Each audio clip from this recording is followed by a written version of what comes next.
प्यारे बच्चों, पिछली वीडियो में आपने देखा कि भगवान श्री राम तो कुछ बोल नहीं रहे और लक्ष्मण जी परशुराम जी के उत्तर दे रहे हैं। और जब वो लक्ष्मण जी परशुराम जी को सुना रहे हैं तो परशुराम जी को स्वाभाविक ही क्रोध तो आना ही था, क्योंकि वो वैसे भी क्रोधी स्वभाव के थे। और एक बच्चा जब मुंह खोलकर सारी बातें स्पष्ट कह रहा है तो और भी ज़्यादा उनको क्रोध आ जाता है। तो वो क्या कहते हैं, जो उनके कुल गुरु थे वशिष्ठ जी, विश्वामित्र जी, उनको कौशिक भी कहते हैं क्योंकि वो कौशिक वंश में पैदा हुए थे। तो उनको कहते हैं, उनके गुरु को विश्वामित्र जी को, कौशिक सुनो मंद यहु बालक। भगवान श्री राम तो कुछ बोल ही नहीं रहे थे और लक्ष्मण जी बोल रहे थे, तो परशुराम जी को क्रोध आ रहा था। तो वो सीधे लक्ष्मण को नहीं बोल रहे, वो विश्वामित्र जी को बोल रही हैं कि कौशिक, हे विश्वामित्र, सुनो सुनो, मंद यहु बालक, ये बालक तो मंद बुद्धि का है। कुटिल काल बस निज कुल घालकू। कुटिल होता है बहुत ही मूर्ख या चालाक। चालाकी किस तरह कहा गया है कि वो अपने ही काल बस, काल होता है मृत्यु, वश होता है वशीभूत, निज होता है अपना, कुल होता है परिवार, घालकू नष्ट करने वाला। ये बालक बहुत ही मूर्ख है और अपने ही मौत को बुला रहा है, निज कुल घालकू, और अपने ही परिवार को के लिए घातक सिद्ध होगा। क्योंकि अगर किसी का बेटा मर जाएगा तो उनके ही परिवार का नुकसान होगा। इसलिए कह रहे हैं निज कुल घालकू, अपने ही कुल का नाश करने पर तुला हुआ है। काल बस होता है काल मृत्यु बस वशीभूत। मृत्यु के वशीभूत क्यों कह रहे हैं? क्योंकि परशुराम जी अपने आप को वीर योद्धा मानते हैं और वो ये सोचते हैं कि अगर ये और भी ज्यादा बोलेगा तो मैं इसको मार दूंगा। तो इसीलिए विश्वामित्र को कह रहे हैं, हे विश्वामित्र सुनो, ये बालक तो मुझे मंद बुद्धि लग रहा है और ये मूर्ख अपनी ही मौत के वशीभूत होकर अपने ही कुल का नाश करने पर तुला हुआ है। अर्थात ये मर गया तो इसके ही कुल का नाश हो जाएगा। आगे क्या कह रहे हैं, भानु वंश राकेश कलंकु। भानु होता है सूर्य, राकेश होता है चंद्रमा, कलंक होता है दाग। ये क्योंकि भगवान श्री राम सूर्य वंश में उत्पन्न हुए थे, इसलिए कह रहे हैं वंश होता वंश। सूर्य वंश में उत्पन्न चंद्रमा के कलंक के समान है। जैसे ग्रहण लगता है चंद्रमा पर, चंद्र ग्रहण कहते हैं, तो कह रहे हैं कि ये भी अपने परिवार के लिए कलंक है। ऐसा मूर्ख बच्चा मैंने आज तक कभी नहीं देखा। इसीलिए उसको कह रहे हैं विश्वामित्र को कि ये सूर्य वंश में उत्पन्न चंद्रमा के कलंक के समान है। निपट होता पूर्ण रूप से, निर्कुंसु उदंड, उदंड का मतलब जो किसी की बात कहना नहीं मानता। अबुद्धू, बुद्धू मूर्ख, बुद्धिहीन है, असंकु और शंका रहित है। अर्थात इसको कुछ समझ ही नहीं है कि मैं क्या कर रहा हूँ, क्या नहीं कर रहा हूँ, किसके साथ बोल रहा हूँ और मुझे क्या कहना है। तो क्रोध में आकर लक्ष्मण जी को ऐसी बातें बोल रही हैं, लेकिन लक्ष्मण जी को सीधे नहीं बोल रहे, विश्वामित्र जी को बोल रहे हैं, ताकि वो विश्वामित्र जो उनके कुल गुरु थे वो लक्ष्मण को समझा सकें कि तू चुप हो जा और इनका सामना न कर। जबकि परशुराम जी ये बात अच्छी तरह समझ गए थे कि ये कोई छोटा मोटा बच्चा नहीं है, पूरा बहुत वीर योद्धा है। लेकिन वो अपने आप भी वो खुद भी बहुत वीर योद्धा थे, तो इसीलिए वो युद्ध भी नहीं करना चाहते थे और ये भी दिखाना चाहते थे कि मैं बहुत बड़ा वीर योद्धा हूँ।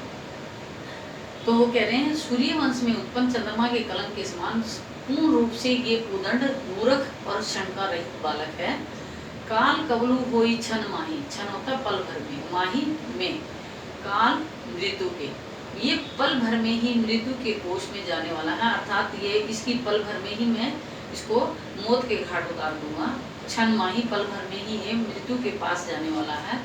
कहू पुकारी खोरी मोही नाई, पुकार के मतलब मैं पूरी आवाज मार के पुकार कर कह रहा हूँ। खोरी होता खोट, दोष, मोही नाई, मेरा कोई दोष नहीं है। अगर ये मर जाएगा तो ये पल भर में ही मरने वाला है और फिर मैं ये आवाज मार के कह रहा हूँ कि इसमें मेरा कोई दोष नहीं है, क्योंकि ये बालक है ही ऐसा उदंड, निर्कुश और शंका रहित मूर्ख, जो मेरा कहना नहीं मान रहा है या मुझे उल्टा बोल रहा है, तो मैं इसको अवश्य ही मार गिराऊंगा। तो क्या करें, काल करो, पल भर में ही ये मौत के वशीभूत होने वाला है, मौत होने वाली है इसकी, अर्थात मैं इसको मार गिराऊंगा और फिर मुझे कोई दोष मत देना। तुम हटकू जो चहु उबारा, फिर विश्वामित्र को कह रहे हैं तुम हटकू, तुम हटा लो, जो चहु, जो चाहते हो उबारा बचाना। अगर इसको बचाना चाहते हो तो तुम इसको हटा लो, अर्थात इसको बोलने से मना कर दो। कहीं प्रतापो बल रोष हमारा, इसको मेरा यश प्रताप होता है मतलब मैं कितना शक्तिशाली हूँ, बल ताकत और रोष मेरे क्रोध के बारे में सारा कुछ बता दो कि मैं कितना बलशाली हूँ और प्रतापी हूँ और क्रोधी हूँ। तो ये सारी बातें इसको बता दो। इसको शायद पता नहीं है क्योंकि ये बच्चा है। तो क्या करें, तुम इसको बचाना चाहते हो तो हटा लो और मेरा प्रताप, मेरा बल, मेरी ताकत, मेरा क्रोध, ये सब इसको बता दो। लखन केहू मुनि सूजसु तुम्हारा, तुम ही अछत के बर निवारा। इतनी बातें सुनकर लक्ष्मण जी जो थोड़े रहने वाले थे वो भी क्रोधी स्वभाव के थे। लक्ष्मण जी कहने लगे, हे मुनि, आपका जो सुयश है तुम्हारा, आपका जो यश सुयश है, तुम ही अक्षत मतलब जिसकी गिनती नहीं है, तुमने कितनी ही बार उसका वर्णन कर दिया है। तुम ही अक्षत के बर निवारा, खुद ही आपने उसका कितनी बार वर्णन कर दिया है। लक्ष्मण कहने लगे, हे मुनि, आपके यश को आपने कितनी बार वर्णन कर दिया है। अपने मुंह तुम अपनी करनी, अपने ही मुंह से आपने अपनी करनी को, यानी आपने कितने वीर योद्धा हो, कैसे कर्म करे हैं, वो अपने ही मुंह से कर दी। बार अनेक भांति बहु करनी, अनेक प्रकार से बहुत बार वर्णन कर चुके हो। यानी आपने अपने मुंह, हे मुनि, अपने ही मुंह से आपने अपनी जो आपका जो यश है अनेक बार उसका वर्णन आप कर चुके हो। नहीं संतोषु तपुनि कछु कहूँ, उसके बाद भी संतोष नहीं है आपको तो कुछ कहना चाहते हो तो कह दो। अर्थात अभी भी कुछ रह गया है बाकी आपका यश, बल और क्रोध के बारे में वर्णन करना। नहीं संतोष हो तपुनि, आपको फिर भी संतोष नहीं है, कछु कहूँ तो कह दो। जनी रिस रोकी दुसे दुख सहु, रिस होता क्रोध, रोकी होता रोकना, दुसे होता है असहनीय दुख, सहु सहु। इस बिना काम इस क्रोध को रोककर असहनीय दुख को क्यों सहन कर रहे हो। अर्थात मुझे लगता है आपको इसमें भी क्रोध को रोकना पड़ रहा है कि मैं अपना गुणगान नहीं कर पा रहा, और इसको रोकने के लिए आपको कितना दुख सहन करना पड़ रहा होगा। ये ऐसा क्यों कर रहे हो, आप अपना वर्णन कर ही क्यों नहीं देते। नहीं संतोष नहीं है आपको तो फिर कुछ कह दो, क्यों व्यर्थ में ही अपने क्रोध को रोककर असहनीय दुख को सहन कर रहे हो। अर्थात आपके वीरता का गुणगान करना कुछ रह गया है तो आप वो भी कर दो, दुखों को सहन मत करो, क्रोध को सहन मत करो। वीरवती, वीरता का व्रत करने वाला, तुम ही धीर धैर्यशाली, अक्षोभा, गारी देने पाऊ शोभा। कवि कह रहे हैं कि वो लक्ष्मण जी कह रहे हैं, आप तो वीरवर्ती हैं और धैर्यशाली हैं और शोभ रहित हैं, यानी आपको कभी दुख नहीं होता, शोभ होता है अक्षोभ, शोभ रहित हैं। आप गाली देने पाओ शोभा, आपको गाली देना शोभा नहीं देता क्योंकि आप एक मुनि हैं और वीर योद्धा हैं, वीरता का व्रत धारण करने वाले हैं, धैर्यशाली हैं, शोभ रहित हैं, और आपको गाली देना पाओ नहीं शोभा नहीं देता। सूर समर, अब और भी ज्यादा ऐसी बात कह देते हैं ताना मारने वाली लक्ष्मण जी कि परशुराम को स्वाभाविक ही क्रोध आना ही आना था। तो क्या कहते हैं लक्ष्मण जी, सूर होता है सूरवीर, समर होता है युद्ध करनी करे। जो शूरवीर होते हैं युद्ध में अपना काम करके दिखाते हैं, यानी अपनी वीरता लड़ करके दिखाते हैं। काहे न जनावी आपू, अपने आप किसी को कह के नहीं जनाते, यानी अपनी गुणगान नहीं करते।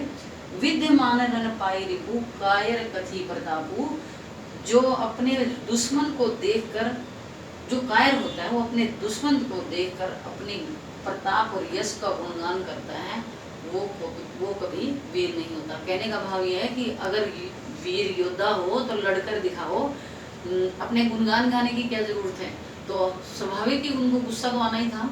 तो लक्ष्मण जी भी क्रोधित हो जाते हैं और परशुराम। तो इसी कारण लक्ष्मण जी कहते हैं, बार बार उनकी बात सुनकर उनको भी गुस्सा आने लगता है कि सूर समर करनी करी। जो शूरवीर होते हैं युद्ध में अपनी करनी करके दिखाते हैं, वीरता करके दिखाते हैं, कहीं न जानू आपको अब, और जो अपने आप उसका गुणगान नहीं करते, लोग अपने आप ही उसको समझ जाते हैं।